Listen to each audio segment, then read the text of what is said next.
Hello students, secondary to chemistry. Now we are going to continue in lesson 2, modern periodic table.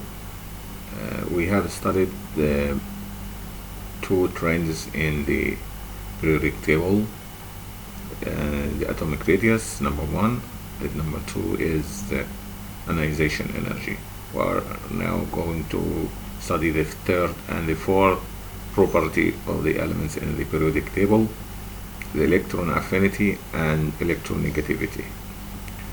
We start now with electron affinity. When you want to remove an electron from the atom, you must add and exert energy to remove any electron from the atom. This amount of energy needed to remove the electron is called the ionization energy that we have studied in number 2, trend number 2. But now is the opposite. If you want to add an electron to a neutral atom, of course you will not exert energy, but you will get energy. This means that energy is lost or released when you add an electron to an atom. If the atom needs this electron and attracts this electron, the amount of energy will be higher. If the atom doesn't attract strongly this electron, the energy released will be small. The energy released when an electron is added to a neutral atom, the energy released is called electron affinity. So the definition of electron affinity is the amount of energy released when an extra electron is added to a neutral atom. And to be exact, this atom must be in a gaseous state. This equation represents that this is a neutral element, electron is added, extra electron. This electron comes out from the atom. This electron is not belonging to this atom. It's an extra electron from an outside source. Okay, this is a neutral atom and this electron is added to this atom. Now the atom is not neutral, it's a negative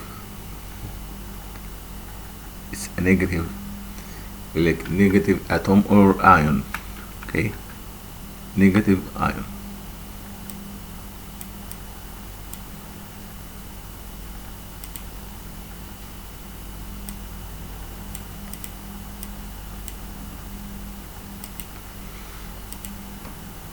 And this energy is the electron affinity. Okay, delta H here is the energy lost. What is energy lost? This atom loses energy, so the energy is lost. But there was in the electron and the ionization energy, the atom gains electron. Delta H was positive, but here delta H is negative because the atom loses energy. This is the energy on the right hand side, is the lost energy. The atom gains electron. What happens to the atom? It changes into a negative ion and energy is released. This energy released is called electron affinity. And because the atom lost energy, so delta H is negative. So if you want to compare between ionization energy and electron affinity, the amount of energy required must be exerted, must be exerted to remove the most loosely bound electron completely from an isolated gaseous atom. This is an neutral element and energy is added from outer source, so the atom gains this energy, so delta H here heat or energy is positive, and the atom converted into ion, positive ion, because it's lost an electron from inside the atom. This electron is coming from the inside of the atom, but here this electron is not from the inside of the atom, it's from an external source of electrons, okay, from another atom, but not from the X atom. X atom is neutral, equal positive and negative. Positive protons and negative electrons are equal in number. Here this is a neutral atom, and an electron is added, so the atom changes into a negative ion, because it has greater number of electrons than protons. So and energy is released out from the atom. The atom lost energy, so the delta H is negative here. This is the definition of the electron affinity. This equation, of course, represents the electron affinity, not the ionization energy. In the ionization energy on the left hand side, but here energy on the right hand side is the electron affinity. So this is the answer. Electron affinity, these are some questions, comparison, and so on.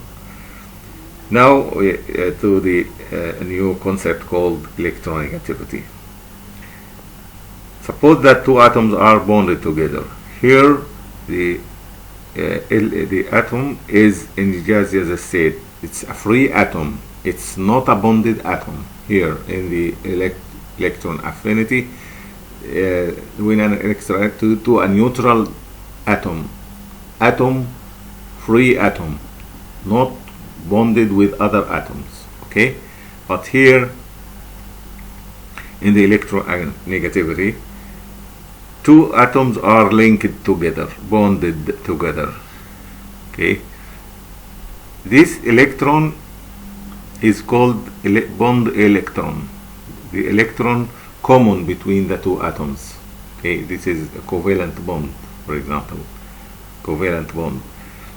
example, and this electron belonging to both the two atoms.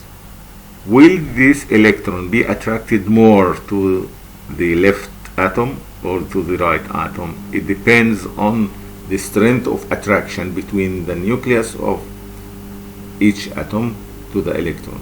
If the attraction between this nucleus and the electron is greater than the attraction between the same electron and the other nucleus, this means that the electron will be close to this one because attraction is greater, and far away from this because its attraction between them is lower or is weaker. Strong if this attraction is greater than this attraction, we say that this atom has high electronegativity. The atom which attracts electron more strongly than the other has higher electronegativity. The atom which has low electronegativity attracts electrons loosely or weakly, okay? So electronegativity is a measure for the ability of the atom to attract electrons of the bond, not free atoms. Electrons of the bond are attracted between two atoms. The atom which attracts electrons strongly has higher electronegativity, and the atom which attracts electron weakly has low electronegativity. And here in this example, if the X atom has low electronegativity and the atom has the atom Y has high electronegativity, the electron will be attracted more to the one with high electronegativity. So this atom will acquire partially negative charge, and this one acquires partially positive charge. Why not positive and not negative? Why we put this symbol delta? This letter is called delta. Delta means partially negative and partially positive. And didn't you put negative or positive? This will happen if this atom attracts electron more and more very strongly.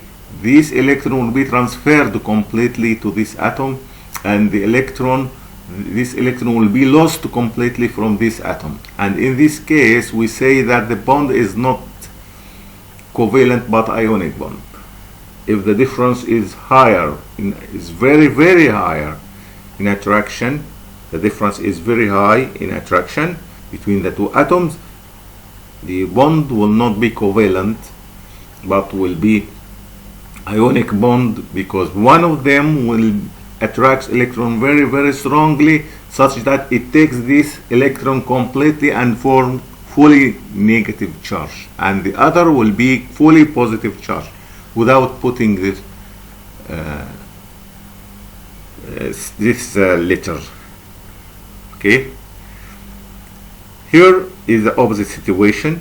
Suppose that this atom on the right has the low electronegativity, on the opposite of here, the situation here, and this one has high electronegativity. High electronegativity means this electron will be attracted here more, so it acquires partially negative charge, and this one attracts electron has low electronegativity, means attraction is low, so the electron will be closer to that one with high electronegativity, will be closer here, so it makes this partially negative, and this will be the opposite, partially positive, because electron has got away from it. Okay, but will be closer here to the one with high electronegativity, so it acquires partially negative and partially positive. So partially negative or partially positive, it depends on which one has a high electronegativity. The atom which has high electronegativity acquires partially negative because it attracts electron more strongly.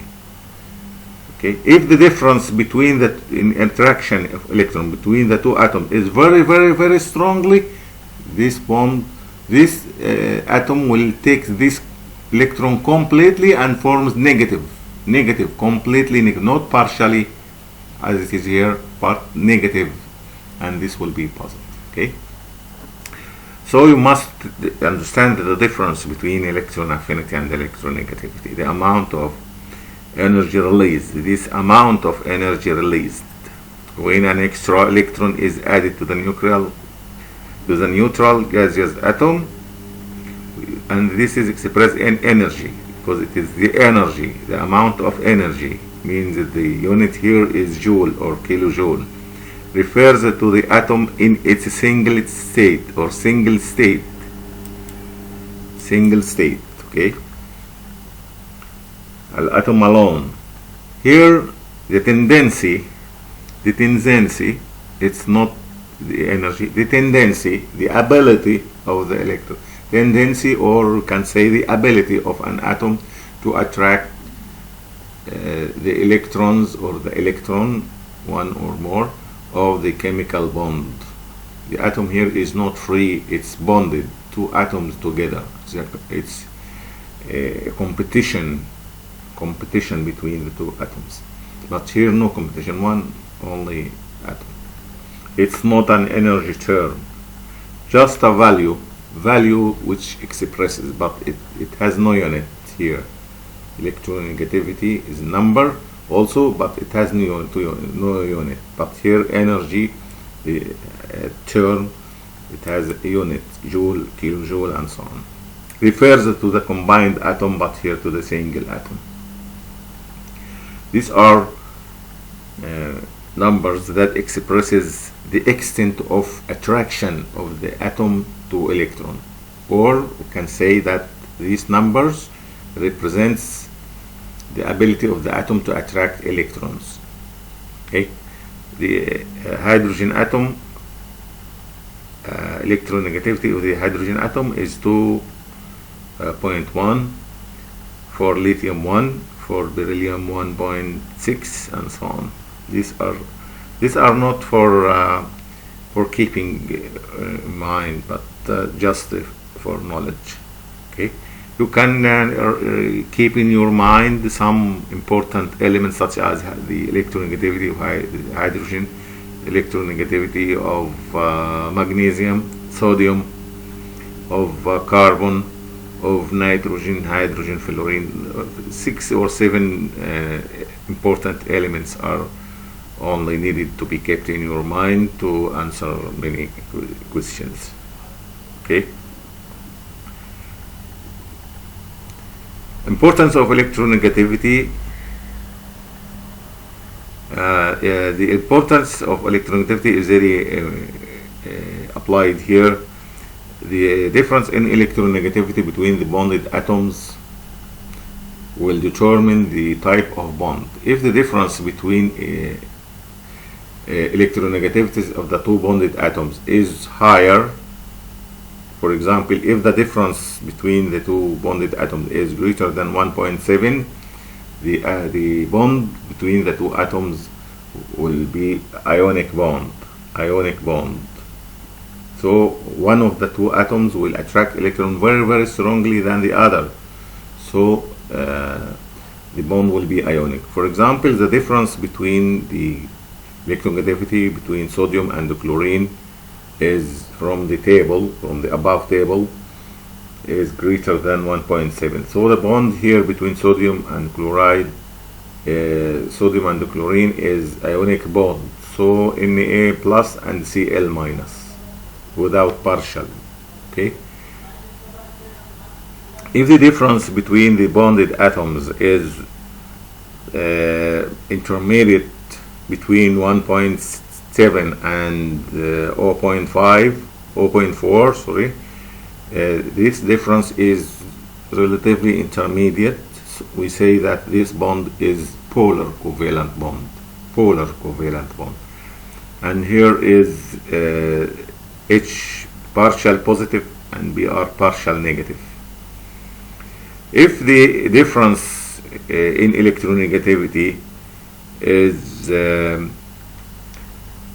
between 0.4 and greater than 0, okay, if this difference is less than 0.4 and greater than 0, we say that this bond is non-polar bond. If the difference is completely 0, for example between carbon and carbon, we say that this bond is pure covalent. Carbon 2.5 and 2.5, the difference between them is 0. Oxygen molecule O2, H2, and chlorine Cl2 also, the same number, means 0. I'll say that the bond between oxygen and oxygen is pure covalent bond. Between hydrogen and hydrogen, or in H2 molecule, the bond is pure covalent bond, and so on. Thank you for listening.